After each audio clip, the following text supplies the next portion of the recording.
Hello दोस्तों, स्वागत है आपका गेट लाइब्रेरी में। जहां इस लेक्चर में हम सुपर की, कैंडिडेट की और प्राइमरी की के बारे में जानेंगे।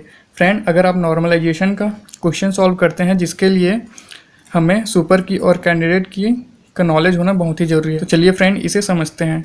तो सुपर की किसी एट्रीब्यूट या टप्पल के थ्रू हम रिलेशन के सारे एट्रीब्यूट को फाइंड कर पाते हैं, उसे हम कहते हैं सुपर की। जैसे कि इसे सॉल्व करते हैं, ठीक है। ये हमारा रिलेशन है, तो ए बी का अगर हम क्लोजर निकालते हैं तो इसे सबसे पहले निकला ए बी, और ए बी फॉलो कर रहा है सी को, उसके बाद सी कर रहा है बी डी। तो बी तो हमारे पास पहले से ही है, तो अब यहाँ पे आ गया डी, और डी फॉलो कर रहा है ए को।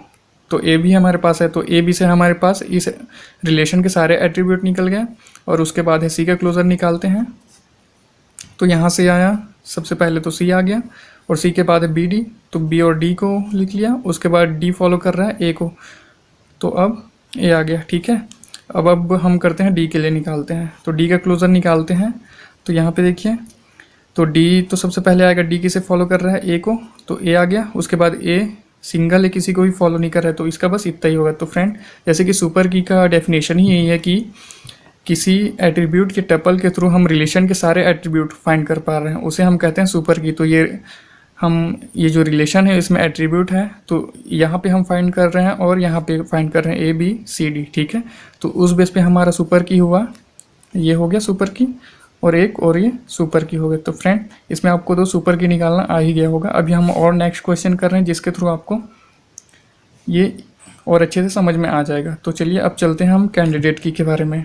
उस सुपर की को हम कैंडिडेट की कहते हैं जिसका कोई रिटर्डेंट एट्रीब्यूट नहीं होता, या तो जिसका कोई सबसेट सुपर की नहीं होता, ठीक है। यहाँ पे इसको नोटिस कीजिएगा, जिसका कोई सबसेट सुपर की नहीं होता, या तो जिसका कोई रिटर्डेंट एट्रीब्यूट नहीं होता। जैसे कि हम यहाँ पे जैसे कि इसको सॉल्व करते करते इसको भी समझते हैं कि सबसेट क्या होता है, ठीक है। तो जैसे ए बी सी डी ये रिलेशन है, इसका हमें कैंडिडेट की निकालना है, ठीक है। तो सबसे पहले देखिए, ए बी सी फॉलो कर रहा है डी को, तो मैं इसके लिए ऐसे कर लेता हूँ, ए बी सी फॉलो कर रहा है डी को। उसके बाद ए बी फॉलो कर रहा है सी डी को, तो ए बी फॉलो कर रहा है सी डी को। और उसके बाद ए फॉलो कर रहा है बी सी डी को, तो ए फॉलो कर रहा है डायरेक्ट इन तीनों को, ठीक है। तो यहाँ पे इसमें से कौन सा है जिसमें इनकमिंग एज नहीं है, तो हमारे ए में नहीं है, तो ए को हमने यहाँ पे लिख लिया, ठीक है।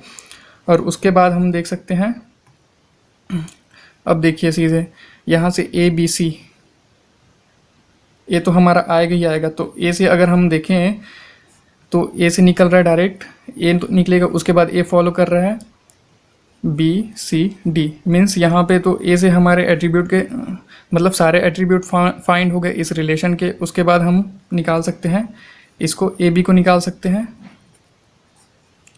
ए बी से हमारा निकल रहा है, ए बी पहले आएगा, उसके बाद आएगा सी डी, ठीक है। ए बी फॉलो कर रहा है सी डी, तो इसमें से भी सारे एट्रीब्यूट फाइंड हो गए। उसके बाद है हमारा ए बी सी और है उसके बाद ए बी सी से तो ए बी सी आ गया, और ये डी, यहाँ पे हमने इनका क्लोजर निकाला है, ठीक है। तो फ्रेंड, अब देखिए हम कैंडिडेट की कैसे कहते हैं। तो यहाँ पे जो डेफिनेशन है वो है रिटर्डेंट एट्रीब्यूट। तो हम इसमें देख सकते हैं कि ए सिंगल ही इन सबको फाइंड कर रहा है, इसमें हम कोई और रिटर्डेंट एट्रीब्यूट हमें तो नहीं मिल रहा है। जैसे ए और बी है, ए और बी में सिंगल ए ही इन सबको फाइंड कर सकता है, तो बी को हम हटा भी दें तो अकेला ए ही इनको फाइंड कर लेगा। ये हमारा हो गया रिटर्डेंट एट्रीब्यूट, जो कि इस कंडीशन पे बेस है, इसके डेफिनेशन के बेस पे। और यहाँ पे भी देखिए अकेला ए ही फाइंड कर ले रहा है, या ए बी ही फाइंड कर ले रहा है, तो ये सी जो होगा वो रिटर्डेंट ही होगा, ठीक है।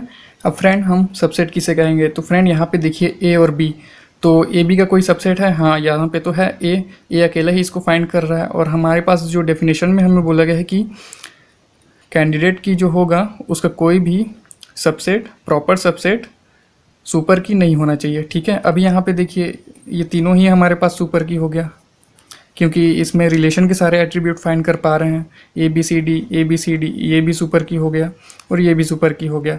अब कैंडिडेट की के लिए हमें क्या करना है, किसी जो भी एट्रीब्यूट है उसका प्रॉपर सबसेट सुपर की ना हो। तो अगर ए बी को हम लेते हैं तो इसका जो प्रॉपर सबसेट है ए, वो तो हमारा सुपर की है ही, तो इस बेस पे इसे तो हम कैंडिडेट की नहीं बोल सकते, ठीक है, कैंडिडेट की ये तो नहीं होगा, और इसे भी नहीं बोल सकते क्योंकि इसका प्रॉपर सबसेट है ए बी, तो उस बेस पे ये भी कैंडिडेट की नहीं होगा। और अकेला ए, इसका कोई प्रॉपर सबसेट नहीं है, या तो फिर इसमें बोल सकते हैं इसका कोई रिटर्डेंट एट्रीब्यूट नहीं है, इस बेस पे हम इसे बोल सकते हैं कैंडिडेट की। तो हमारे पास जो कैंडिडेट की होगा वो होगा हमारा ए, ओनली ए हमारा होगा कैंडिडेट की, ठीक है। यहाँ तक तो आपको समझ में आया ही होगा। अब हम चलते हैं नेक्स्ट प्राइमरी की, जिसमें आपको सुपर की और कैंडिडेट की के बारे में और जो कन्फ्यूज़न है वो दूर हो जाएगा। तो अब हम नेक्स्ट पे चलते हैं, ये है हमारा प्राइमरी की। तो प्राइमरी की हम उसे कहते हैं जिसके थ्रू हम किसी टेबल के किसी भी रो को या रिकॉर्ड को यूनिकली फाइंड कर सकते हैं। जैसे कि ये हमारा रिलेशन है दिया हुआ है ABCD, तो जैसे कि अब हम निकालें ए का क्लोज़र, ठीक है। ए का क्लोज़र अगर निकालते हैं तो यहाँ पे है ए आएगा सबसे पहले, उसके बाद आ रहा है BCD, और यहाँ पे BCD का अगर क्लोज़र निकालें हम तो सबसे पहले आएगा BCD और उसके बाद आ जाएगा हमारे पास ए। तो यहाँ पे देखिए हमारे पास सुपर की कौन है, ये दोनों ही रिलेशन के सारे एट्रीब्यूट फाइंड कर पा रहे हैं, तो हमारे पास सुपर की तो दोनों हो गए, ठीक है। ये हो गया सुपर की और ये हो गया सुपर की। और कैंडिडेट की अब निकालना है हमें इसमें से, तो हम कैंडिडेट की किसे कहते हैं, जिसमें कोई रिटर्डेंट एट्रीब्यूट ना हो या तो जिसका कोई प्रॉपर सबसेट ना हो, ठीक है। तो ए में कोई रिटर्डेंट एट्रीब्यूट नहीं है, ना ही इसका कोई प्रॉपर सबसेट है, ठीक है। तो इस बेस पे हम, ये हमारा कैंडिडेट की हो गया, ठीक है। और अब नेक्स्ट में देखिए, तो ए और ABC इसमें कोई रिटर्डेंट एट्रीब्यूट है, मीन्स और कोई, जैसे इसको हटा दें तो अकेला डी ही क्या ABCD इस चारों एट्रीब्यूट को निकाल रहा है, तो नहीं निकाल रहा है। और सी भी यहाँ पे नहीं फाइंड कर पा रहा है, बी भी अकेला, ऐसा तो कुछ भी नहीं है। अगर यहाँ पे ए होता तो इसे हम कैंडिडेट की नहीं बनाते, बट ये यूनिकली है, तो फ्रेंड इसे भी हम बोल सकते हैं कैंडिडेट की, मतलब ये अपना यूनिक है और ये यूनिक है, ठीक है। तो यहाँ पे हमें जो कैंडिडेट की मिला वो हमें दोनों मिला, ठीक है। और अब हमें बनाना है प्राइमरी की। तो प्राइमरी की हम, जैसे कि हम जानते हैं कि प्राइमरी की से हम टेबल के किसी भी रिकॉर्ड को यूनिकली फाइंड कर सकते हैं। तो अब आप दोस्तों सोचिए कि इसमें से हम प्राइमरी की किसे बनाएं। ये प्राइमरी की का मतलब है कि वो हमारे ऊपर डिपेंड करता है कि हम प्राइमरी की किसे बनाना चाहते हैं। तो जैसे कि आप देख सकते हैं इन दोनों में से अगर प्राइमरी की किसे बनाना है तो डाउट आ रहा होगा कि हम ए को भी बना सकते हैं ऐसा करके, ए को बना सकते हैं ऐसा करके, लेकिन फ्रेंड ये हमारे रिक्वायरमेंट के हिसाब से, जैसे कि हमने कोई टेबल बनाया, जैसे कि मैं बना लेता हूँ जैसे ABCD इनके रिलेशन पे, तो ABCD ये हमारा टेबल हो गया, ठीक है। अब मैं जैसे ए को दे देता हूँ रोल नंबर, और बी को दे देता हूँ नेम, और सी को दे देता हूँ ईमेल आईडी, और इसको दे देता हूँ मोबाइल नंबर, ठीक है। ये हो गया। तो फ्रेंड अगर देखिए हम इसको प्राइमरी की बना रहे हैं, ठीक है, तो प्राइमरी की रोल नंबर के थ्रू हम सारे रिकॉर्ड को फाइंड कर पाएंगे। और जैसे कि BCD इसको अगर बना दिया जाए BCD, तो BCD को ना लेके मैं सिर्फ CD को करता हूँ। जैसे कि इसको प्राइमरी की अगर बनाते हैं तो कई बार जैसे कि आपके पास जैसे पूछा जाता है